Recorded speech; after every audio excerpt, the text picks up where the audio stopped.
आदर के साथ शहीदों को श्रद्धांजलि दी। भगत सिंह जी, सुखदेव, राजगुरु, उन लोगों को कल के दिन फांसी दी गई थी। उन्होंने देश को आज़ाद कराने के लिए सबसे बड़ी शहादत दी।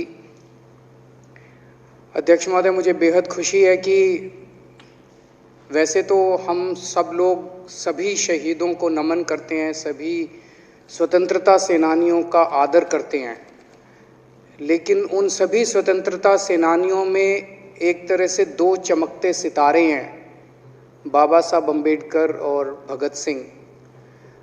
दिल्ली सरकार ने ये निर्णय लिया है कि बाबा साहब अम्बेडकर और भगत सिंह जी की तस्वीरें सभी दिल्ली सरकार के दफ्तरों में लगाई जाएंगी।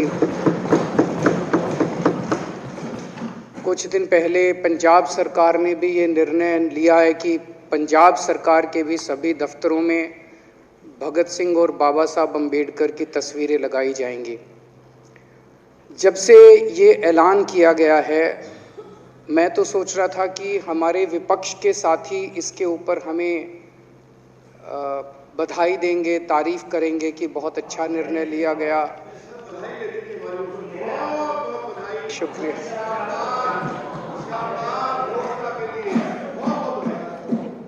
लेकिन जब से ये ऐलान किया है कि इतना, यहाँ तो कहने के लिए कह दिया, बाहर एक मिनट मेरे को पूरा, हमें इतना क्रिटिसाइज किया जा रहा है। बीजेपी वाले कह रहे हैं कि बाबा साहब अम्बेडकर और भगत सिंह की क्यों लगाई, सावरकर की क्यों नहीं लगाई, हेडगेवार की क्यों नहीं लगाई। तो मैं कह रहा हूं भाई, सावरकर की और हेडगेवार की तुम लगा लो। अब देखो, जो बोल रहे थे उसमें तो किसी ने टिप्पणी नहीं की। मैंने कहा भाई सावरकर की बोल रहे हैं, सावरकर की और हेडगेवार की तुम लगा लो, हम बाबा साहब अम्बेडकर की और भगत सिंह की लगा लेते हैं। कांग्रेस वाले चिल्ला रहे हैं, इंदिरा गांधी की क्यों नहीं लगाई, राजीव गांधी की क्यों नहीं लगाई, सोनिया गांधी की क्यों नहीं लगाई। तो हम कह रहे हैं भाई, इंदिरा गांधी की तुम लगा लो, हम तो बाबा साहब अम्बेडकर की और भगत सिंह की लगाएंगे। अध्यक्ष महोदय, मेरे को पता नहीं था ये लोग बाबा साहब अम्बेडकर और भगत सिंह से ऐसी नफरत क्यों करते हैं सारे प्रतिपक्ष के लोग। मैं आपको बताता हूं क्यों करते हैं, और खासकर बीजेपी वाले बाबा साहब अम्बेडकर से इतनी नफरत क्यों करते हैं, मैं बताता हूं आपको। बाबा साहब अम्बेडकर ने संविधान बनाया, मैं बता देता हूं आपको, आप भी सेटिस्फाई हो जाओगे।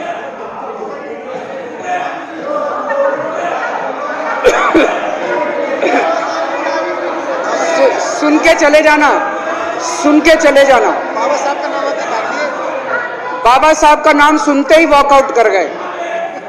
बाबा साहब का नाम भी नहीं सुनना चाहते। बाबा साहब अम्बेडकर का नाम सुनते ही सुन तो लो।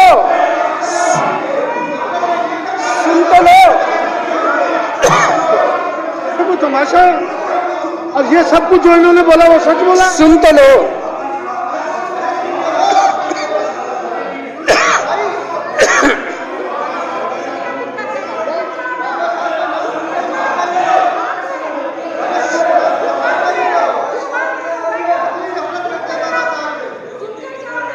बाबा साहब अम्बेडकर ने, सदस्यों से प्रार्थना कर रहा हूं, अध्यक्ष महोदय, बाबा साहब अम्बेडकर ने, मुख्यमंत्री जी बोल रहे हैं, डिस्टर्ब ना करें प्लीज। नहीं, ये कोई तरीका। सत्य कौन बोल रहा था? सत्य क्या बिजुली जी ने बोला? सब आप बैठ जाइए। अब बाबा साहब अम्बेडकर ने देश का संविधान बनाया। संविधान में लिखा उन्होंने कि भारत के अंदर जनतंत्र होगा। इस जनतंत्र के अंदर चुनाव होंगे। चुनाव में जनता वोट डालेगी। वोट डाल के जनता अपनी सरकार चुनेगी। वो सरकार लोगों के सपनों को पूरा करने के लिए काम करेगी। बीजेपी को ये पसंद नहीं है। बीजेपी नहीं चाहती चुनाव हो। बीजेपी चाहती है कि चुनाव खत्म हो जाए। चुनाव होने ही नहीं चाहिए। चुनाव गंदी बात है इनके हिसाब से। चुनाव गलत बात है इनके हिसाब से। एमसीडी के अंदर 15 साल इन्होंने जम के लूटा। लूटने के सारे दुनिया के रिकॉर्ड तोड़ दिए। गिनीज बुक वालों की मीटिंग चल रही है कि हम भारतीय जनता पार्टी का नाम आने वाला है गिनीज बुक के अंदर, एनसीडी का और बीजेपी वालों का। शानदार इन्होंने परफॉर्मेंस किया है। 15 साल के अंदर इन्होंने लूटने में कोई कसर नहीं छोड़ी। लूटने के बाद जब जनता में त्राही त्राही मच गई, लोग दुखी हो गए 15 साल के इनके शासन के बाद, और जनता ने मन बना लिया कि इस बार इनको मजा चखाएंगे और गुस्सा जाहिर करेंगे। चुनाव आयोग ने ऐलान कर दिया कि हम आज शाम को 5 बजे 9 तारीख को 9 मार्च को शाम को 5 बजे आज चुनाव की डेट्स की घोषणा की जाएगी। 4 तारीख को प्रधानमंत्री के दफ्तर से फोन जाता है, चिट्ठी जाती है चुनाव कमिश्नर को, चुनाव रद्द कर दो। पूरी दुनिया के अंदर आज तक ऐसा नहीं होगा कि प्रधानमंत्री सीधे सीधे चुनाव कमिश्नर को फोन करके और चिट्ठी लिख के कहते हैं कि चुनाव रद्द कर दो। इसलिए ये नफरत करते हैं बाबा साहब अम्बेडकर से। ये कहते हैं बाबा साहब अम्बेडकर नहीं होता तो जनतंत्र नहीं होता इस देश के अंदर। कल एक बीजेपी का बड़ा नेता मिला, बोला जी मैंने तो अपने बीजेपी के बड़े नेताओं को बोल दिया ये चुनाव का चक्कर छोड़ो, एमसीडी में भी एनडीएमसी जैसा कर दो। मैंने कहा इसका क्या मतलब? वो बोले जैसे एनडीएमसी में चुनाव ही नहीं होते, एनडीएमसी में केंद्र सरकार नॉमिनेट कर देती है, बोले जी एमसीडी में भी यही हो जाना चाहिए।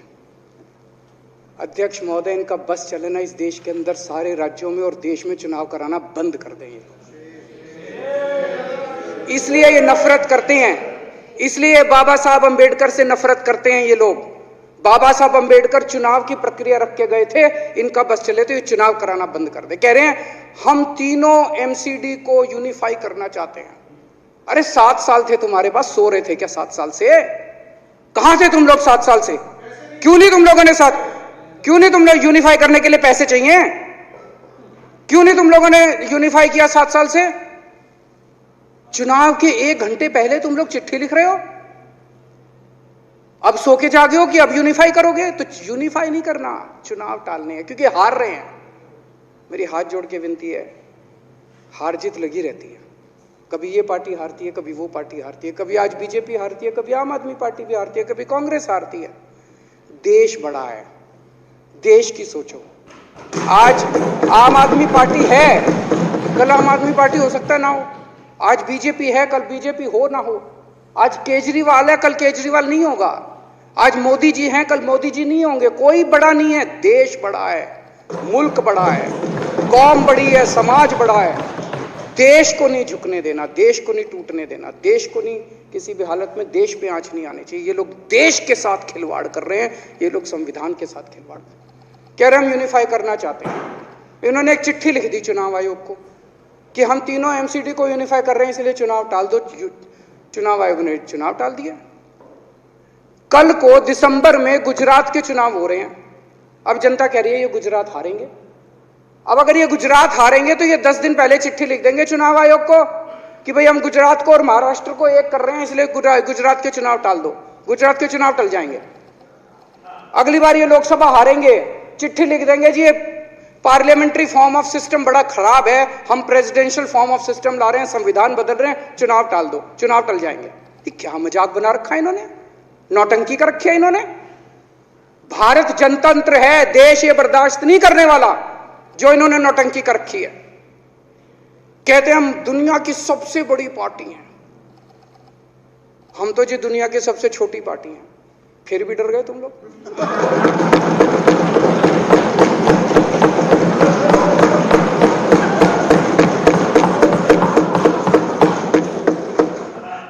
दुनिया की सबसे बड़ी पार्टी दुनिया की सबसे छोटी पार्टी से डर के भाग गई।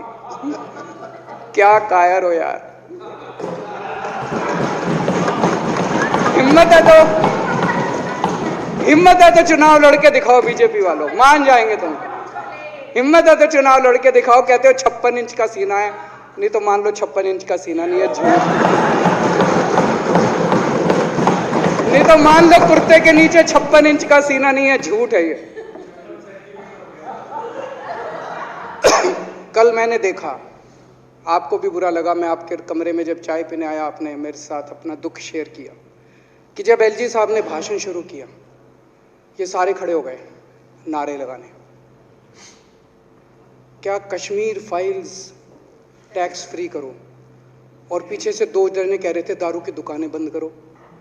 अब इनको भी नहीं पता आज नारे किस चीज के लगाने, ऊपर से आया तो था ऊपर से आया तो था।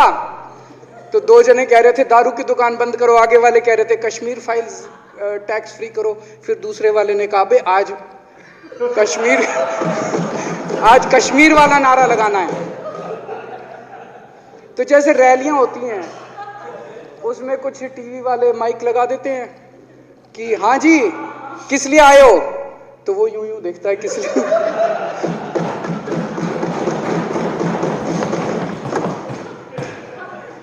क्या हाल बना दिया इनका। इसलिए थोड़ी राजनीति में आए थे, इसलिए थोड़ी राजनीति में आए थे। एक पिक्चर आई थी बंटी और बबली, उस पिक्चर में एक सीन था, कुछ लोग एक नेता के घर के सामने जाते हैं, हमारी मांगे पूरी करो, हमारी मांगे पूरी करो। नेता बाहर आता कहता है क्या मांगे हैं, तो सारे एक दूसरे की तरफ, उनको पता ही नहीं क्या मांगे। आज सारे देश की सारी भारतीय जनता पार्टी एक पिक्चर के पोस्टर लगा रही है गली गली में जाके। पूरी सारी भारतीय जनता पार्टी देश में एक पिक्चर के पोस्टर लगा रही है।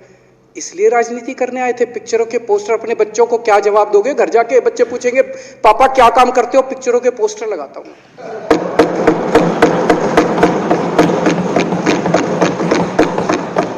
8 साल केंद्र सरकार चलाने के बाद अगर किसी देश के प्रधानमंत्री को विवेक अग्निहोत्री के चरणों में शरण लेनी पड़े तो इसका मतलब उस प्रधानमंत्री ने 8 साल में कोई काम नहीं किया, 8 साल खराब कर दिए। बताओ, विवेक अग्निहोत्री के चरणों में उनको शरण लेनी पड़ रही है, बचा लो बचा लो बचा लो। अगर किसी प्रधानमंत्री को कह रहे हैं कश्मीर फाइल्स टैक्स फ्री करो, अरे यूट्यूब पे डाल दो, फ्री हो जाएगी। टैक्स फ्री क्यों करा रहे हो? इतना ही तुमको शौक है, विवेक अग्निहोत्री को बोलो यूट्यूब पे डाल देगा, सारी पिक्चर फ्री है, सारे जने देख लेंगे एक ही दिन के अंदर। टैक्स फ्री की क्या जरूरत है? यूट्यूब पे क्यों नहीं डाल? कल एक मैंने अखबार में पढ़ा, हरियाणा के अंदर एक भारतीय जनता पार्टी का ही एक एमएलए था, उसने कहा आज मैं पार्क के अंदर इसकी फ्री स्क्रीनिंग करूंगा। तुरंत विवेक अग्निहोत्री का ट्वीट आया खट्टर साहब के, खट्टर साहब देखो ये फ्री में कर रहा है, इसको बोलो टिकट लेके करेगा। भाई साहब, कश्मीरी पंडितों के नाम पे कुछ लोग करोड़ों रुपए कमा रहे हैं और तुम लोगों को पोस्टर लगाने का काम दे दिया। आंखें खोलो, क्या कर रहे हो तुम लोग? वो करोड़ों कमा गया, कश्मीरी पंडितों के नाम पे करोड़ों कमा गया और तुम लोग पोस्टर लगाते रह गए। क्या हाल बना दिया तुम लोगों का यार, आंखें खोलो तुम लोग।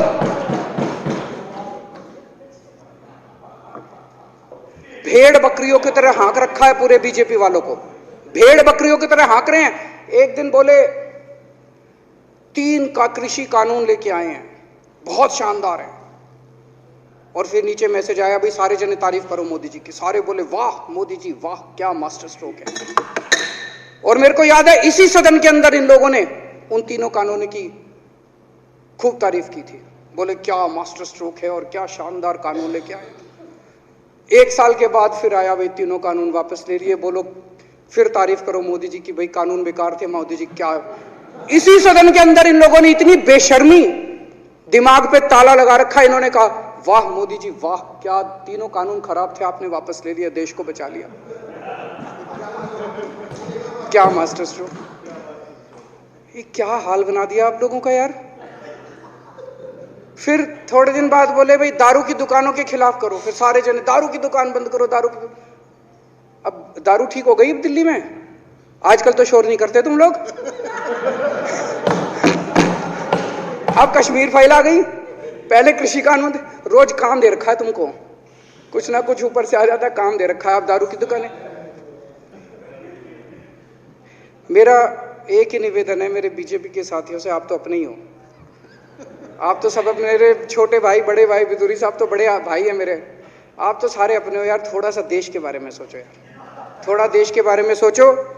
हिटलर भी जो था वो कम से कम अपने चमचों को नौकरी देता था, रोजगार देता था। इतिहास उठा के पढ़ो, उसने रोजगार तो दिया था, इन्होंने क्या दिया आपको? आपके बच्चों को नौकरी दी? आपके घर में कोई खाने पीने का इंतजाम करा? आपकी बिजली का इंतजाम करा? केजरीवाल काम आता है आपके? आपके भी घर की बिजली फ्री कर रखी है। दिल्ली के 12 लाख बच्चों को नौकरी दी है मैंने, स्कूल ठीक कर दिए, अस्पताल ठीक कर दिए। आपके घर में कोई बीमार हो, केजरीवाल दवाई पहुंचाता है, मोदी दवाई नहीं पहुंचाता। केजरीवाल काम आया। मैं बीजेपी के सारे कार्यकर्ताओं से कहना चाहता हूं, थोड़ा सा दिमाग खोलो। बीजेपी के सारे सपोर्टर्स को कहना चाहता हूं, थोड़ा सा दिमाग खोलो। ये भेड़ चाल बंद करो, भेड़ बकरियों की तरह हाँक रहे हैं ये आपको, ये सब बंद करो। दिमाग खोल के सारे जने बीजेपी छोड़ के आम आदमी पार्टी में आ जाओ।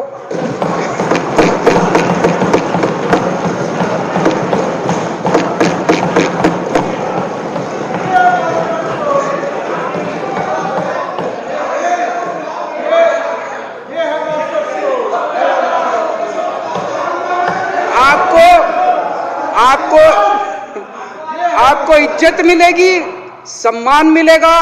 आपसे कतई झूठे नारे नहीं लगवाएंगे। राष्ट्र निर्माण में आपको साथ लेंगे हम, राष्ट्र निर्माण करेंगे आपके साथ मिलकर। ये पोस्टर भी नहीं लगवाएंगे झूठी फिल्मों के। और जो भी करना हो, कम से कम यार ये पिक्चर का प्रमोशन करना तो बंद करो। ये गंदे लगते हो तुम लोग, अच्छी शोभा नहीं देता आप लोगों को। यार आप अच्छे आदमी हो, कुछ करने आए थे राजनीति में, कहां पिक्चर के पोस्टर और प्रमोशन करने में लगा दिया। कल एलजी साहब की स्पीच पूरे देश ने सुनी। एलजी साहब को एक तरह से केंद्र सरकार का नुमाइंदा माना जाता है। एलजी साहब ने भी हमारी सरकार की कितनी तारीफ करी। 50% जीडीपी 5 साल के अंदर बढ़ गया।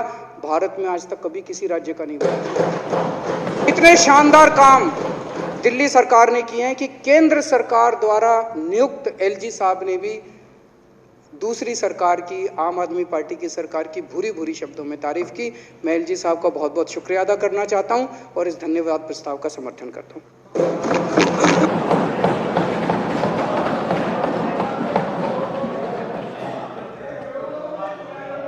अब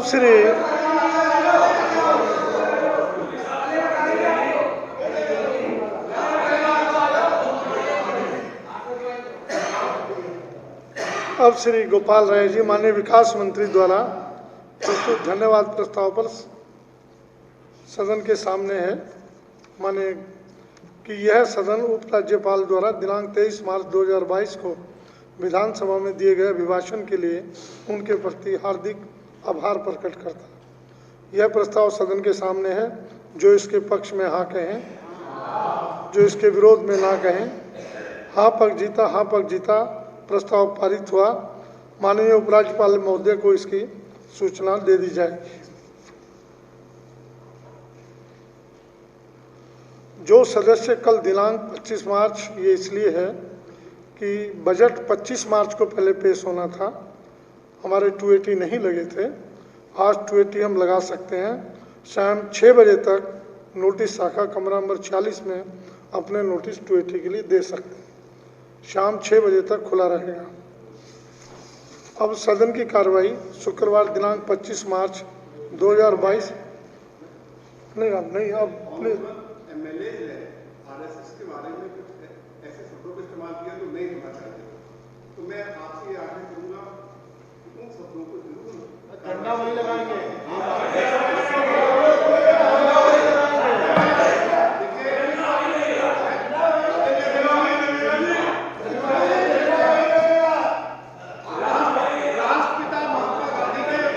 नहीं, कौन से शब्द इस्तेमाल किए? शब्द तो बोलिए, शब्द कौन से इस्तेमाल किए?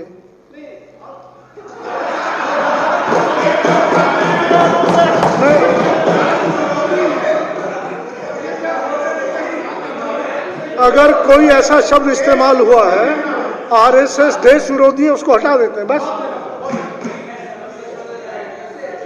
अब सदन की कार्रवाई शुक्रवार दिनांक 25 मार्च 2022 को पूर्वाह्न 11 बजे तक के लिए स्थगित की जाती है।